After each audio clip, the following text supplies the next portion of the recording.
America, Russia और China के बाद भारत इतिहास रचने से केवल 113 किलोमीटर दूर है, क्योंकि चांद से 113 किलोमीटर दूरी पर है चंद्रयान 3 का लैंडर। और एक बार भारतवासियों के लिए तालियां होनी चाहिए, क्योंकि जैसे ही 113 किलोमीटर की दूरी का फासला तय होगा, हिंदुस्तान इतिहास रच देगा, दुनिया का चौथा देश बन जाएगा। नजदीकम दूरी जो है 113 किलोमीटर की, अधिकतम 157 किलोमीटर की है। और इसरो ने डी बूस्टिंग के जरिए चंद्रयान की कक्षा जो है घटा दी है। डी बूस्टिंग हम आपको बता दें, स्पेसक्राफ्ट की रफ्तार को धीमी करना कहते हैं। डी बूस्टिंग की जो प्रोसेस है वो 20 अगस्त को भी किया जाएगा। और इसके बाद लैंडर की चंद्रमा से जो दूरी है वो केवल 30 किलोमीटर रह जाएगी। और ये माना जा रहा है कि 23 अगस्त को शाम 5:47 पर सॉफ्ट लैंडिंग होगी।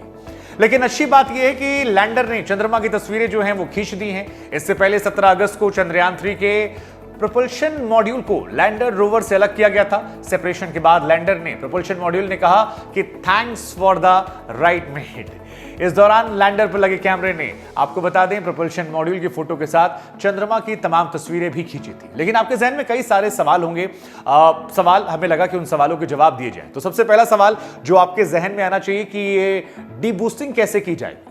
हम आपको बता दें कि चंद्रयान के लैंडर के 4 पैरों के पास लगे 800 न्यूटन शक्ति के एक थ्रस्टर की बदौलत ये संभव होता है। और 2 थ्रस्टर जो हैं वो 2 चरणों में काम करेंगे। इसके बाद आपके जहन में सवाल आना चाहिए कि लैंडिंग जो है वो कितनी मुश्किल होने वाली है। तो 30 किलोमीटर की ऊंचाई से लैंडिंग प्रोसेस शुरू किया जाएगा। लैंडर की जो रफ्तार है वो 1680 मीटर प्रति सेकंड से 2 मीटर प्रति सेकंड पर लानी होगी। और ये एक पेचीदा प्रोसेस है, लेकिन इसको ध्यान रखा जाएगा। तारीख, आपके मन में सवाल होगा कि भाई 23 अगस्त को क्यों? तो लैंडर रोवर दोनों ही पावर जनरेट करने के लिए सोलर पैनल को यूज करेंगे। और अभी चंद्रमा पर रात है, लेकिन 23 तारीख वो दिन है जिस दिन सूर्योदय होने वाला है, और वो सबसे सटीक दिन है। इसी वजह से इस तारीख को चुना गया है। अब सवाल है कि चंद्रयान 3 काम क्या करेगा। तो हम आपको बता दें, प्रोपल्शन मॉड्यूल धरती से आने वाले रेडिएशंस का अध्ययन करेगा। लैंडर रोवर सतह पर पानी की खोज सहित तमाम जो प्रयोग हैं वो भी किए जाएंगे। तो ये टेक्निकल जानकारियां हैं। लेकिन आपके जहन में सवाल होगा कि इन सारे मिशन से भारत को क्या मिला? इतना सारा पैसा जो हमने लगा दिया, इस पैसे का फायदा क्या है और क्यों लगा रहे? क्योंकि हमारे अड़ोस पड़ोस से आ रहा था कि हमें जरूरत ही नहीं है, दिन और रात पता लगना चाहिए चांद से। तो कहानी ये कि यदि इस मिशन के जरिए भारत दुनिया को यह बताना चाहता है कि उसके पास चांद पर सॉफ्ट लैंडिंग करने और रोवर को वहां चलाने की काबिलियत है। इसका असर यह होगा कि दुनिया का भारत पर भरोसा जो है वो बढ़ जाएगा और कॉमर्शियल बिजनेस बढ़ाने में काफी मदद मिलेगी। भारत ने अपने heavy lift launch vehicle LVM-3M4 से चंद्रयान को लॉन्च किया है। इस व्हीकल की काबिलियत दुनिया को भारत पहले ही दिखा चुका है। तो भारत की दुनिया में मजबूती और ज्यादा होने वाली है।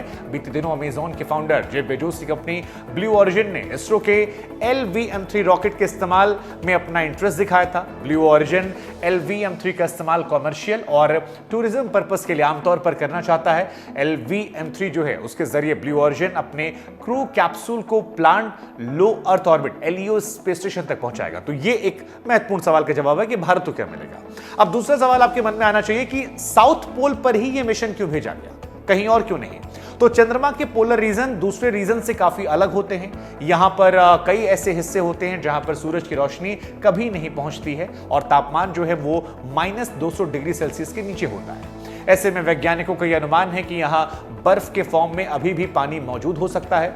भारत के 2008 के चंद्रयान 1 मिशन ने चंद्रमा की सतह पर पानी की मौजूदगी के संकेत दिए थे और उसी को और ज्यादा बेहतर तलाश करने ये पहुंचेगा। इस मिशन की लैंडिंग साइट चंद्रयान 2 जैसी है, चंद्रमा के दक्षिणी ध्रुव के पास 70 डिग्री अक्षांश पर, लेकिन इसका एरिया जो है बड़ा है। चंद्रयान 2 में लैंडिंग साइट जो है 500 मीटर x 500 मीटर थी, अब ये 2.5 किलोमीटर की है। तो अगर सब कुछ ठीक ठाक रहा तो चंद्रयान 3 चंद्रमा के दक्षिणी ध्रुव के पास सॉफ्ट लैंडिंग करने वाला दुनिया का पहला स्पेसक्राफ्ट बन जाएगा।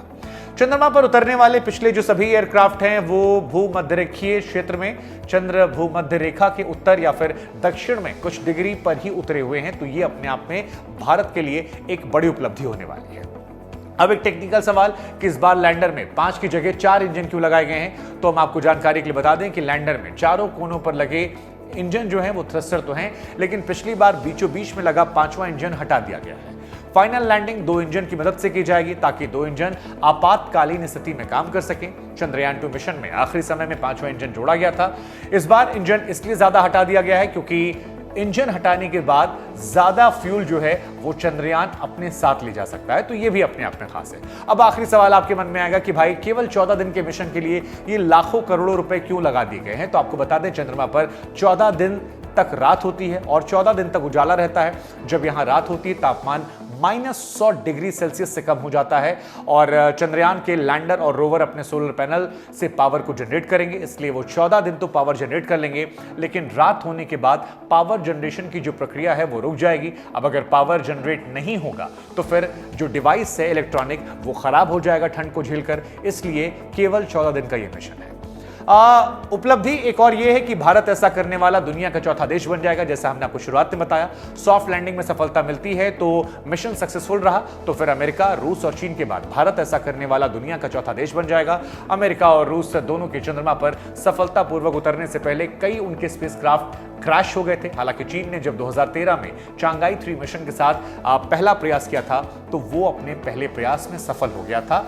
ये चीन की बड़ी उपलब्धि है और अब भारत अमेरिका, रूस और चीन के बाद ऐसा करने वाला पहला बड़ा देश बनने वाला है। यानी हम चौथे दुनिया के देश बनने वाले हैं और ये एक बहुत बड़ी उपलब्धि दुनिया में भारत की धाक को लेकर होने वाली है।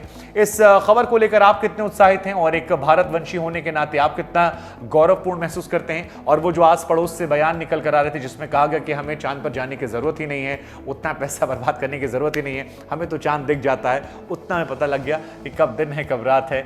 ऐसे बयानों पर आप क्या सोचते हैं? फिलहाल इस बुलेटिन में इतना ही, लेकिन ऐसे इस वीडियो को जरूर शेयर कीजिए ताकि जो बुनियादी सवाल हैं, जो बुनियादी बातें लोगों के मन में उठ रही हैं, उन सवालों की जानकारियां तमाम लोगों को मिले। और बने रहिए हमारे साथ न्यूज़ बुक में। नमस्कार।